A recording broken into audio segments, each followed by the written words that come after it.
सामाजिक सुधार की दिशा में बढ़ाया गया राजकुमार भाटी जी एक बड़ा कदम है, ये भी प्रधानमंत्री की ओर से जिक्र किया गया। उन्होंने कहा मुस्लिम महिलाओं को मिला शाहबानो जैसा अन्याय, लेकिन अब इस बिल के आ जाने के बाद सबके हक पूरी तरह से महफूज रहेंगे।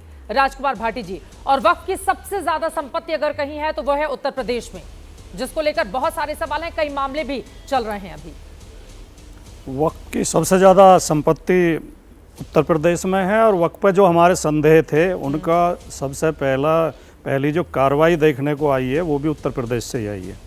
उत्तर प्रदेश में वक्फ की ज़मीनों के लिए योगी जी ने रात को 2 बजे वक्फ बिल पास हुआ और सुबह 4 बजे योगी जी ने सभी जिलाधिकारियों को पत्र लिख दिया कि जो वक्फ की विवादास्पद प्रॉपर्टी हैं और जो खतौनी में दर्ज नहीं है, जो राजस्व रिकॉर्ड में दर्ज नहीं है, उन सबका सर्वे करके उनसे कब्जा लीजिए। और योगी जी ने कहा कि हम उस राजस्व रिकॉर्ड को मानेंगे जो 1359 फसली में दर्ज होगा, उसको मानेंगे। 1359 फसली का मतलब है 1952 के बाद जो वक्फ प्रॉपर्टी डोनेट की गई हैं, जो वक्फ की गई हैं, उन्हें योगी जी मानने को तैयार ही नहीं है। तो इनकी कथनी और करनी का अंतर तो यही राकेश सिन्हा जी पूछ रहे थे, कौन से किसी वक्फ प्रॉपर्टी पर वो नहीं आएगी, सवाल नहीं उठाया जाएगा, किसी को छुएगा भी नहीं। उन्होंने कहा था छुएगा भी नहीं कोई वक्फ प्रॉपर्टी को। उत्तर प्रदेश सरकार छू रही है।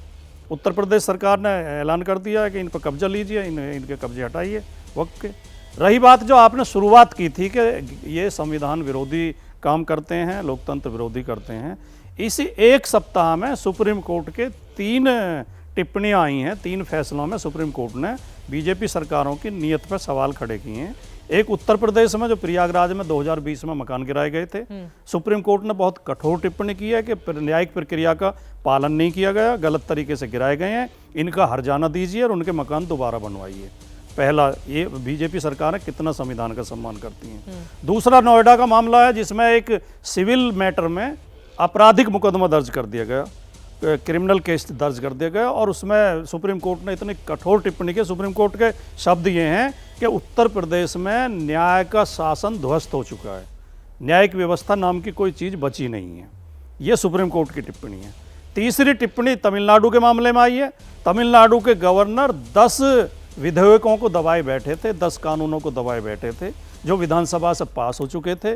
सुप्रीम कोर्ट ने बहुत तल्ख टिप्पणी की और कहा कि ये गवर्नर को अधिकार ही नहीं है और 10 के 10 विधेयक उस दिन से पारित माने जाएंगे जिस तारीख में भेजे गए थे। तो ये प्रमाण है, ये कोई विरोधी पार्टी नहीं कह रही है, ये कोई राजनीतिक दल आरोप नहीं लगा रहा है। हाँ। सुप्रीम कोर्ट कह रहा है कि भारतीय जनता पार्टी के शासन में संविधान को खतरा है, न्याय को खतरा है, लोकतंत्र को खतरा है। ये जो विधेयक, जो कानून है, वक्फ बिल है, जिनके लिए जिस समुदाय से संबंधित है उस समुदाय को इस पर विश्वास नहीं है। मोदी जी कह रहे हैं हम तो मुसलमानों के हित के लिए आए हैं, प्रेम शुक्ला जी भी कह रहे हैं विधवाओं का भला करेंगे, बेवाओं का भला करेंगे। वैसे अभी शुक्ला जी ने कहा तो थोड़ा सा उसमें सुधार कर ले, शायद सिन्हा जी कह रहे थे, शायद मेरे ख्याल से वो कह रहे थे उनमें जो है जो तलाकशुदा महिलाएं जो बेवा भी हैं, जब तलाकशुदा होगी तो वो बेवा कैसे हो जाएगी, उसका तो पति रहा ही नहीं। जो तलाकशुदा होगी वो एक ही शब्द प्रयोग करें तो ज़्यादा बढ़िया रहेगा। लेकिन इनके लिए कौन सा क्लॉज है इस अमेंडमेंट में जो भ्रष्टाचार खत्म करता हो? ठीक है।